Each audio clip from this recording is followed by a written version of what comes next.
keep letting them violate your boundaries, they're going to keep violating the boundaries. The lack of boundaries and consequences is what starts this toxic behavior of I'm sorry's and I'm gonna do it again in a few months.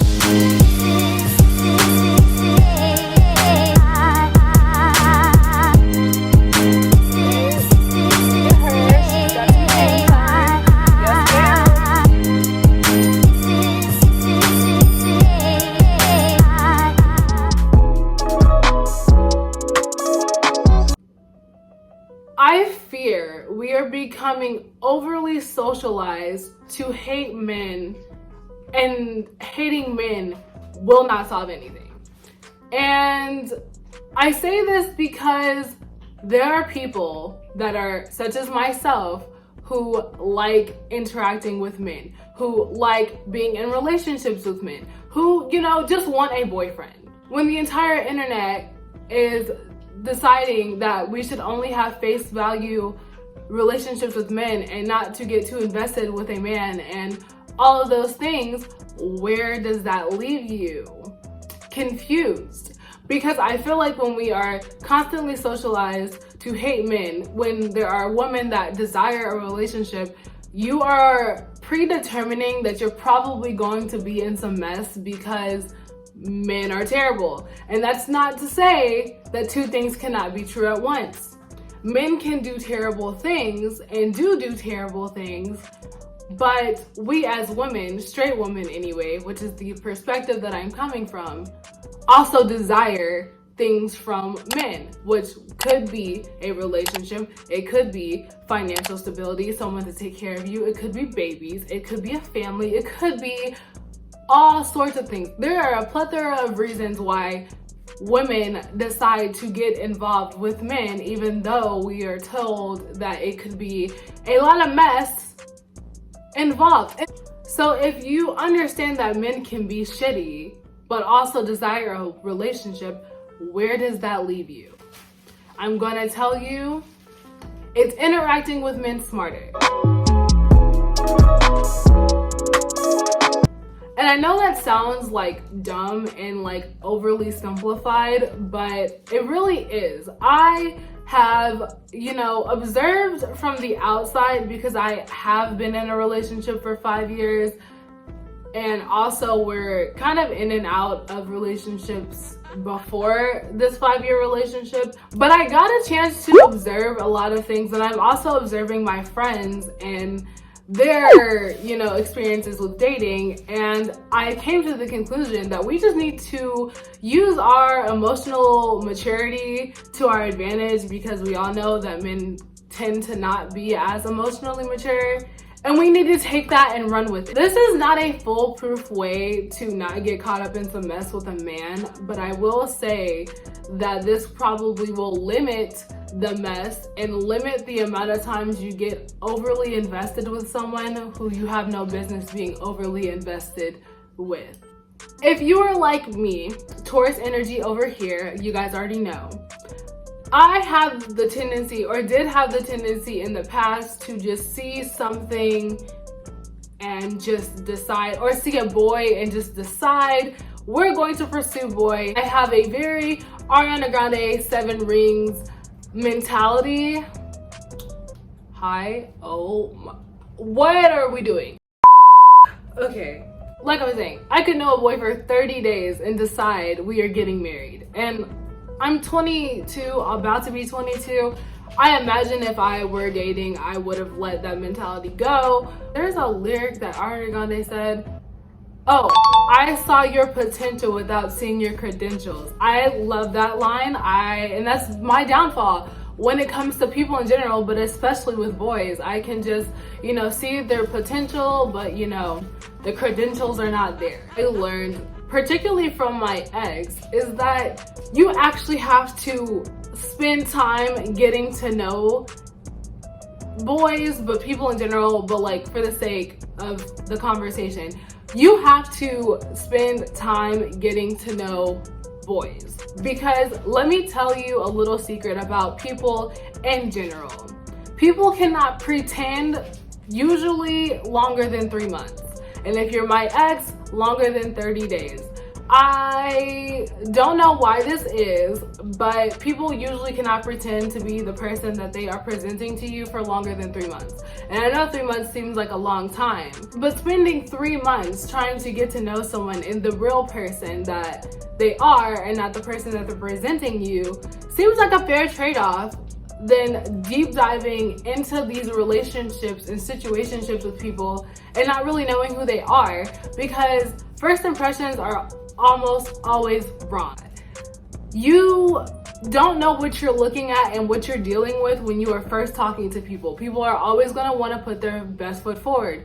Men especially. They're going to court you. They're going to be nice. They're going to, show you all their pretty shiny parts of their personality and leave demon time for a few months down the road. The only way to combat that is really spending time to get to know them. And that sounds like a very obvious answer, but from my observations, some of you guys will hop into a relationship, I am me. Some of you will hop into a relationship with someone that you've been talking to for a few months, and then a few months later, you're like, holy shit, who is this person? They're kind of crazy. I had a friend who was talking to this guy, and I did not understand. Like, they were talking for such a long time, and I was like, why are you guys still talking? And now it makes perfect sense, because as time would go on and she would tell me stories and the conflicts that they would get in before they were actually in a relationship, it just made it more abundantly clear, the issues that they would have in an actual relationship. She just spent so much time getting to know this person. Like, she was, trying to really suss out the situation, suss out the person, see if they have any toxic tendencies. But when this first was happening, I was like, girl, do you like him or not? I realized that she did that because she wanted to know exactly who she was dealing with. She wanted to know, how are we going to communicate together? Just a bunch of different things that go into dating someone that you don't really think about when you're talking, because you're excited about, meeting someone new that could potentially be, the love of your life, or just, the boyfriend for the minute. Like, you never know. So get to know people. The next issue that I observed with just people in my life and just, browsing the internet, there are no boundaries and consequences for people violating those boundaries that you set, usually because there were no boundaries in place to begin with. I highly suggest that when you are getting to know someone or getting into a relationship with someone, you set clear boundaries from the get-go. The Quavo Saweetie situation really got me thinking that men like Quavo, Offset, and even Derek Jackson, is that his name? Those men will be fine. They will be fine. They will probably have another girl in a few months, a few weeks, a few days that are willing to put up with the mess. But you don't have to be that girl that puts up with the mess, because Quavo's not facing any consequences for cheating on Saweetie. He's not. He will have another girl. And I know it works a little bit differently in the celebrity world, but average men, I'm pretty sure my exes are out here booed up, probably still cheating on their girlfriends if they did not find another girl that was able to just be like, nah, I'm not dealing with that. Men go unchecked for cheating all the time because women typically allow cheating a couple times for the sake of not trying to waste time. And here's how you actually don't waste your time. You were talking to someone and they do something, have a conversation right then and there. Be like, hey, this thing that you just did, I don't like that. I need you to not do that again. Matter of fact, have them explain to you why they did that. And if they don't give you an answer that you're looking for, or give you an answer that makes sense to you, you're probably just gonna have to dip, because they're going to do it again if you allow them to. If you're not even liking the explanation as to why they did what they did, it's probably just time to just be like, you know what? I'm grown. I have bills to pay. I'm not doing this with you. And that is the boundary that you have to set with yourself. And if you are going to, you know, proceed with talking to someone after you let them know, hey, that thing, don't do it again. And if they do it again, you're going to have to chuck the deuce. I know that sounds very like elementary, like, you know, like just leave at the side of conflict. I'm not saying that. But if someone is clearly violating your boundaries, if you keep letting them violate your boundaries, they're going to keep violating the boundaries. So you might as well just cut your losses and be like, you know what, hey, we just don't align, we don't mesh, and call it a day. I'm not saying that there are conflicts in a relationship that, you know, you can't move past and work on together, but I feel like the initial violation of boundaries just kind of sets up a habit of that person expecting you to just bypass your boundaries with the apology that they're going to give you. And that's not always going to work. At least that's not always going to work for me, and it shouldn't work for you. There are so many times where I just should have ran for the hills, and I was like, no, let me just try a little harder, you know? Let me just like really make it clear this time that if you cheat on me again for the 6th time, are we on 6? For the 6th time, I'm really out this time. I promise you, I'm leaving, you know? Men don't care. The lack of boundaries and consequences is what starts this toxic behavior of I'm sorries and I'm gonna do it again in a few months though.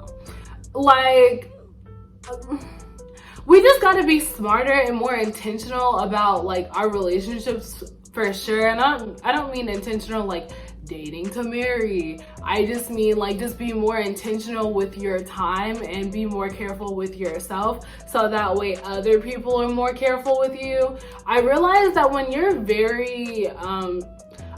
when you treat yourself a certain way, it sets the standards on how other people are supposed to treat you. And if men see you treating yourself a certain way, they're probably going to follow suit. If that makes any sense, usually. Like I said, men are complicated in the way that you would think they would do it one way and then they don't, but you never know. Like I keep reiterating throughout this entire video, yes, men can do terrible things. I'm not even saying that the narrative that men ain't shit is not warranted, but it does nothing for us ladies who want a hubby. There does nothing for us ladies that want to be taken care of by men.